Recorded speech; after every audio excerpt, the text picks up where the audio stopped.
beaucoup de personnes, mais si je dois en sélectionner si je dois sélectionner une personnalité publique ou une personnalité,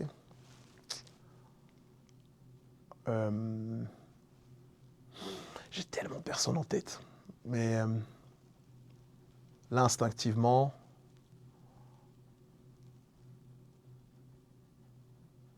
alors, c'est vraiment la personne qui me vient en tête parce que je fais le tour pour voir d'autres personnes, c'est Malcolm X. Peut-être pour le combat qu'il a eu, mais au-delà de ça, moi, c'est le charisme, le calme, l'intelligence, le parcours contrasté. Malcolm X, pour celles et ceux qui ne savent pas, a grandi.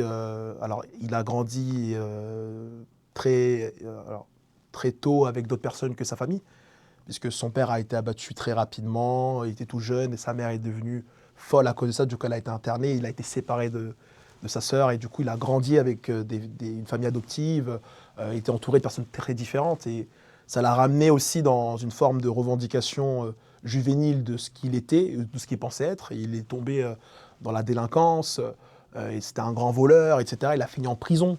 En prison, on l'appelait le diable, parce qu'il disait ne me parlez pas de quoi que ce soit, de vos religions ou quoi, je m'en fous, moi je fais ce que je veux dans la vie, etc. Et une fois qu'il sort de prison, en fait, il sort avec un autre mindset, et je me dis, waouh, bah, c'est ça qui m'impressionne, je me dis, mais attends, mais il t'est arrivé quoi, toi?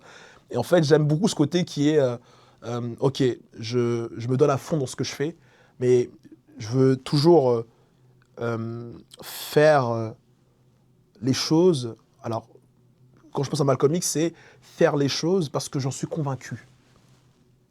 Et je veux que tout le monde puisse arriver à ça, mais tout le monde n'a pas cette patience aujourd'hui. Si tu regardes un peu les interviews de Malcolm X, il avait toujours un calme profond.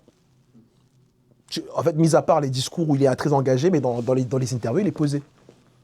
Et en fait, on a même presque l'impression qu'il est insensible. En fait, il parle tranquillement et il te répond tranquillement. En fait, voilà, quand on passe de ma comics à ce qu'on voit aujourd'hui, les gens qui crient ah, voilà, ouais, mais t'as vu, il n'y a plus d'or, ouais, mais t'as vu. Alors, moi, c'est ça qui m'inspire chez lui, c'est cette force intérieure. Et si on parle de quelqu'un peut-être plus concret, une rencontre professionnelle qui a changé ta vie?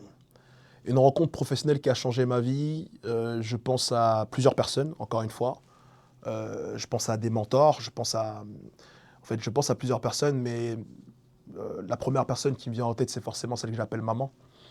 C'est Pauline Goudiaby, qui m'a connu très jeune et qui m'a donné des conseils, mais des conseils qui n'étaient pas forcément liés directement à ce que je faisais, mais elle me disait, crois en toi, fonce. Et j'aimais beaucoup ce- ce- cette série de mots qu'elle enchaînait souvent sans remarquer. Elle dit, et alors?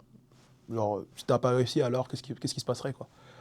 Euh, Elle m'a beaucoup aidé à ce niveau-là. J'ai une pensée aussi pour beaucoup de personnes, en vérité. Beaucoup de mentors que j'ai qui m'ont aidé dans les conseils. Alors, un mentor, c'est un individu qui vient et qui, sans le savoir, il te donne des conseils. Il ne pense pas à lui, en fait. Il pense qu'à toi. Comme moi, j'ai pas connu mon père, j'ai eu beaucoup de mentors au masculin qui m'ont aidé aussi dans la construction de ma personne.